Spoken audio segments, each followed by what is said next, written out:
Live music is back in a big way in Queens this weekend. The Downtown Jamaica Jazz Festival will take place today and tomorrow on the lawn of Jamaica Performing Arts Center, and the event is free. There's a diverse lineup of musicians with headliner Ravi Coltrane performing tomorrow evening. And Ravi joins us right now. Thank you, Ravi, for being here. We really appreciate it. Thank you, Karina. Thank you so much. Listen, I can't even imagine what you must be feeling right now. Is this the first time that you're performing in front of an audience in over a year? And if so, how do you feel? Are you nervous at all? I'm ecstatic and nervous and just excited and happy for all of us, really, the musicians, for the audience, for the listeners. I mean, we've all been deprived of this joyous exchange that we share when we make music. You know, musicians need the listeners, and listeners need the musicians. So we're coming together after a very long time to do that this weekend. It's been such a brutal year for live entertainment all around, right? So what have been some of the biggest highs and lows for you personally this past year as a musician who's used to spending so much time on the road? Did you at least get to be a little bit more creative? How did you get through it? Well, I mean, there is the economic downturn, obvious, that everybody felt during the pandemic, and especially musicians and stage performers of all kinds, you know, from the classical musician to the rock musician to the jazz musician. If we don't have stages to perform on, then yeah, it changes everything for us, you know. So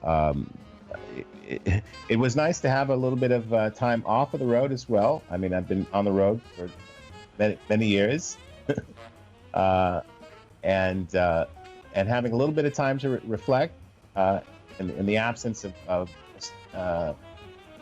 playing many gigs and standing in line at the airport. It was a nice time for self-reflection, you know, and hopefully to sort of kind of reinforce what, you know, why we started this whole journey in music. You know? Exactly, and you're probably feeling a little bit more rejuvenated now, and you're performing in Jamaica Queens. You lived in the area, as did your father, the late, great John Coltrane. Does performing That's right. there at this particular moment in time hold any extra special significance for you? Well, I do love New York. I do love all the boroughs in New York. I spent my father lived in St. Albans in Queens. I lived in Astoria for almost 10 years. And I'm in Brooklyn right now. And we spent a lot of time performing in Manhattan. So yes, we cover the five boroughs.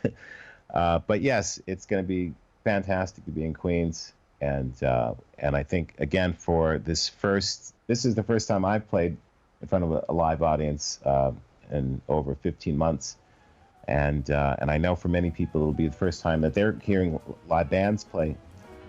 So I think I'm thrilled that it's going to happen in Queens this weekend. And talk to me a little bit about the inspiration where you get your music from. What do you draw upon? Life and love, you know, and you know, all types of aspirations that we all should be, you know, trying to reach and grasp for. You know, I have two great sons. You know, my kids are always a source of inspiration. You know, again, this was a very challenging year for everyone on the planet. So I think I mean, just to look for something higher, you know, to try to bring us all up, you know, to a more blissful place, you know, as people, you know, I think that's the greatest inspiration and aspiration for me, just to try to lift the spirits of others, you know, with music. Absolutely. I think so many people are looking forward to being able to enjoy music and outdoor festivals again. So the Downtown Jamaica Jazz Fest this weekend, headlined by the spectacular Ravi Coltrane. Ravi, thank you so much for being with us today. And should we give viewers a little taste of what to expect tomorrow from you? Will you take us out some music? Sure thing.